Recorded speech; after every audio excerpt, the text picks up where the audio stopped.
Мы находимся в парке «Россия. Моя история». Здесь встретили двух великолепных девушек. Девушки, сейчас вот как раз идет такая акция «Ночь музеев». Дневная акция уже прошла, сейчас будет ночная. И между ними здесь что-то происходит. Представьте, пожалуйста. Меня зовут Гасич Анку, это Устинья Дагардурова. Мы представляем творческий коллектив Артбокса и Архетипа. И что это такое? Это, как сказать, группа инициативных. Ну, в смысле, вот Архетип, Артбокс, они как-то означают и кого они объединяют? Группа Архетип – это арт-группа, она объединяет художников. Художников? Да, Художников, это группа художников. Профессиональных художников или всех?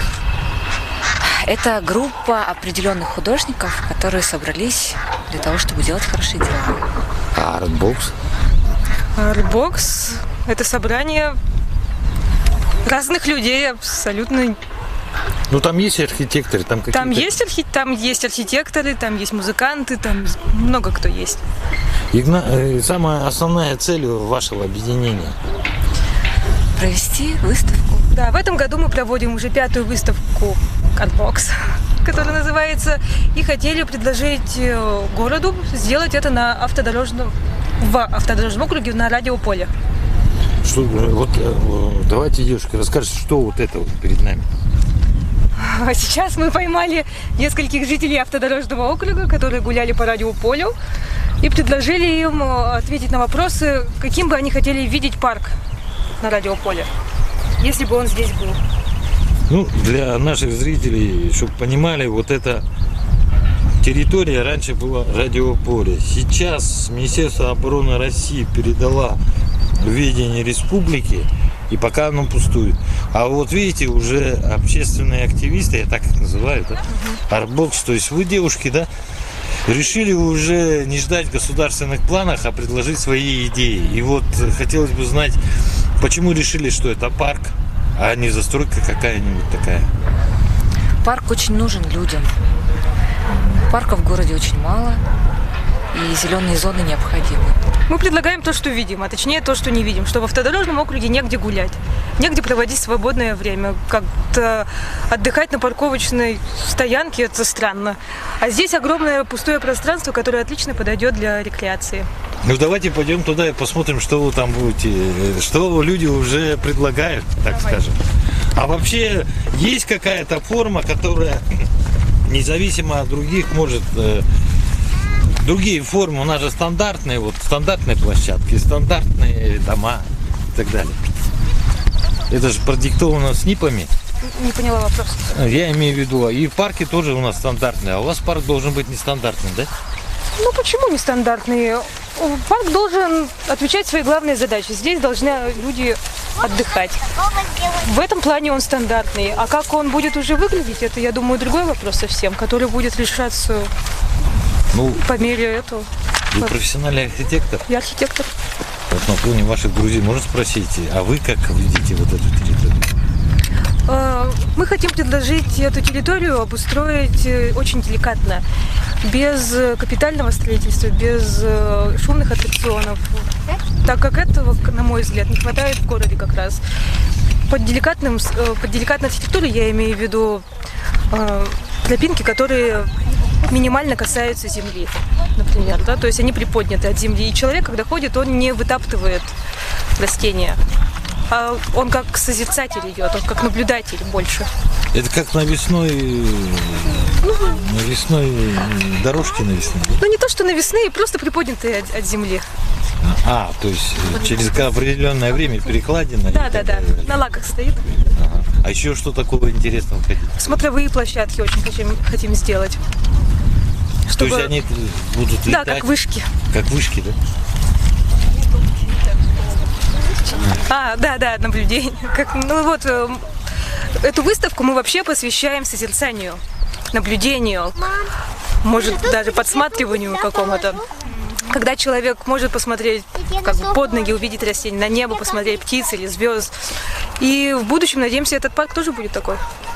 Ну, это башня из Парижа, Эйфелева башня там, может быть, это Останкинская башня, да, в миниатюре, но может туда прийти и посмотреть на весь город, нет? Вышка? Ну, это слишком, наверное. Да. А вот как у художников, что они видят? Ну, здесь, мне кажется, не хватает каких-то таких мест, где можно собираться с друзьями, общаться, медитировать.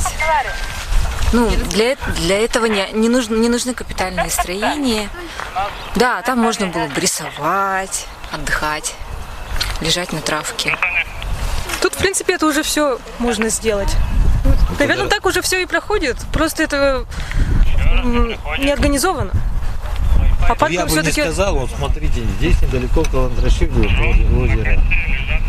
Сайсар, там стоит парк. Ну, там же нестандартные формы применили, но они не выдержали человеческой нагрузки.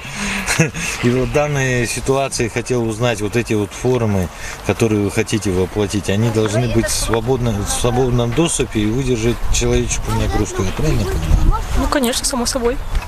Ну, а вы как считаете? Я вот не знаю. Что? Вот формы стандартные, это у нас горки, да? Это у Горки? нас... Нет, ну горок... Какие горки? Тут нет плана делать детскую площадку. Это не развлечение. А просто комфортное пребывание на той же территории. Здесь можно было посадить еще деревья. Можно было посадить... Ну, еще я просто цветы. вот хотел поговорить, но меня интересует, например, вы были в Владивостоке, да, когда у них там у них есть разбит парк и также разные деревья из разных регионов мира, да. И самое интересное, там нету никаких форм, максимум дорожки и скамейки, но на всей этой зеленой штуке может любой человек прийти, лежать, спать и так далее. Главное не мусорить. Читайте это и так далее. Там мощный Wi-Fi и так далее. А здесь вот такая же зона предполагается, что-то типа этого. Но мы это место не видели во Владивостоке. Но хотели бы, чтобы это было свободное пространство для каждого, где можно отдыхать. Ну, в моем понимании, то с вашего разговора я понял одно, что это что-то типа Елисеевских полей, да?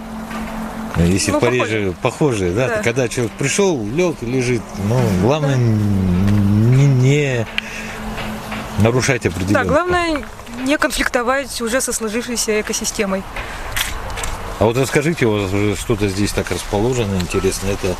не понял. Это мы сегодня подготовили такую небольшую дизайн-игру и уже поймали нескольких жителей, чтобы они могли предложить, как они видят парк.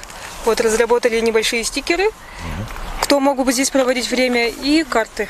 Вот некоторые уже отметили, что бы они хотели здесь видеть. А, это вот такая система у вас подхода к планированию, да? Я так... На начальном этапе. Да, это как... Потом сегодня нас пригласили представители Прометея, который тоже находится в автодорожном округе, и уже провести эту же дизайн-игру, но с большим количеством жителей. Ну и вот здесь что-то, здесь даже что-то написано в детском почерке. Не рвать цветы, посадить деревья, не мусорить, не курить, не строить. Играть, семья. То есть вы, я так понимаю, уже цели обозначаете. То есть основная цель, то есть уже вот первый этап, самое главное, это обозначить принадлежность парка, да? Да. Сейчас нам, так как это республиканская земля, нам надо получить разрешение с МИЗО на проведение выставки здесь вообще. Ну и там в МВД тоже оповестить их надо. И в будущем, когда мы уже покажем людям, что это на самом деле может быть парк, а не просто пустое поле, где они могут проводить время там с утра до ночи условно, с этими данными мы хотим уже пойти к городу или к республике, я не знаю кому, и сказать, давайте здесь сделаем парк, и в этом есть нужда от жителей. Ну, я как архитектор хотел спросить, значит, вы будете выставку проводить, здесь будут бумажные макеты то или иного расположения, то ли это дерево, то ли это вышка, да? Так все. Да, мы хотим сделать эту выставку в направлении ленд-арта, то есть вид искусства, который подразумевает природные материалы, работу, возможно, на месте уже. И это не обязательно картины и фотографии, но мы никого не отвергаем. Спасибо. Скоро, вот жители, часть жителей уже написала. Не рвать цветы, посадить деревья, не мусорить, не курить, не строить. Это такие первые уже, Первые детские. да, детские предложения. И вот смотрите, какая территория.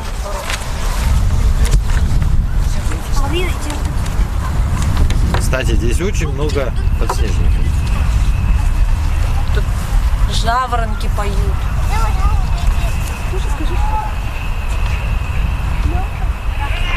А я вот хотел еще спросить у представителя парка «Моя история». Что? Лена Васильевна, а вы можете ответить на один вопрос? А ваш, вот, как представителя парка, в чем заинтересованность вот в данной территории или ее нет? Нет, она безусловно есть. Наш исторический парк, он работает уже около 2 лет и очень как бы активно взаимодействует старается взаимодействовать с жителями автодорожного округа. Мы очень активно сотрудничаем с автодорожным округом, с управой. И, конечно же, наша цель быть полезными местному сообществу, делать какие-то проекты, которые улучшают жизнь. Как бы, да, вот на этой территории. И, соответственно, вот с этой мыслью мы и обратились к нашим друзьям, к художникам, к архитекторам для того, чтобы здесь как-то вот это вот пространство, оно хоть и не принадлежит нам, оно как бы не является нашей территорией, но чтобы мы могли каким-то образом взаимодействовать с пространством, с землей, для того, чтобы оно было более удобным для жителей. Мы будем всячески как бы участвовать в этом проекте, как институции вообще в целом. Да? Затем мы тоже очень заинтересованы в том, чтобы получить некое разрешение от Министерства имущественных отношений для того, чтобы проводить здесь различные вот арт-проекты, да, вот как вот арт-бокс, затем исторические реконструкции, допустим, те же самые, да, то есть нам это очень важно для того, чтобы эта территория, она каким-то образом более активно жила, может быть, что ли, но при этом, конечно же, очень деликатно, чтобы мы не нарушили экосистему, которая здесь, на самом деле, вот я лично считаю, что она совершенно уникальна. Потому что здесь уже давно мы наблюдаем, вот как вот сюда переехали, наблюдаем, что здесь своя совершенно, флора определенная, да, фауна. Тут жаворонки поют. Где еще в городе мы можем, в принципе, не так далеко уезжая, насладиться подснежниками, ирисами, очень разнообразные, как бы, состав именно по цветению, да, здесь очень разные цветы растут летом. Послушать жаворонков. То есть это место, я считаю, вот лично я считаю, оно такое вот единственное в городе. Потому что Зеленый Луг, у него своя экосистема, совершенно другая. Парк совершенно другая экосистема. Именно такой луговой, вот именно богатой цветами, богатой именно какими-то растениями, которые не встречаются в других местах в городе, это вот единственное. То есть получается, что человек все равно сюда придет. Но главное... Нет, они здесь и ходят. У нас нет задачи привлечь внимание к радиополю, чтобы люди сюда толпами ходили. Нет, как бы это не является проблемой. Проблема в том, что люди, местные жители активно пользуются радиополем. Они ходят, срезают как бы по нему. Но дорога, она совершенно как бы не приспособлена к этому. Им неудобно ходить. Мы сами пользуемся им на самом деле, да, когда идем, скажем, до озера по этой дороге, которая в межсезонье совершенно как бы, неудобно. Лена, я вас понял только одно, что на данной ситуации здесь и художники, и архитекторы, и люди, которые здесь собрались, что-то делают, у них задача одна – сохранить.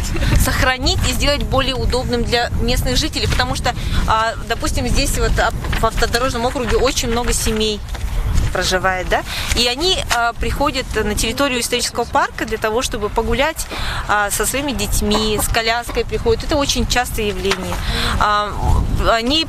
Люди приходят, чтобы учить детей кататься на скейтборде, на велосипеде. Это очень здорово, и мы на самом деле очень радуемся этому.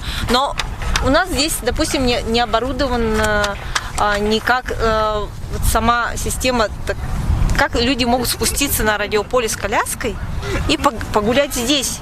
Ну, я думаю, на самом деле, сейчас многие увидят это, да, это не будет проблемой. Проблема будет другая, защитить.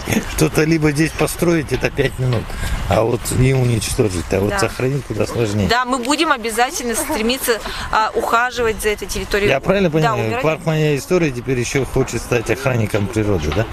Ну, мы сохраняем историю этого места. Да, и создаем новую ее историю, более продуманную. Мы вот средствами тактического урбанизма будем стараться сделать как бы это место лучше. Ну, сейчас вот первые уже есть, даже, так сказать, планы. А сейчас, дорогие зрители, я покажу, наверное, подснежники, какое-то поле, жаворонок, и потом закончу эфир.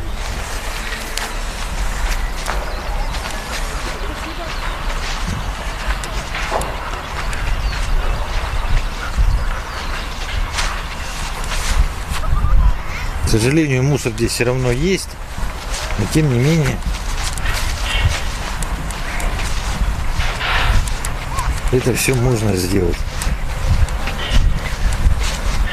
Вот как это все сохранить, это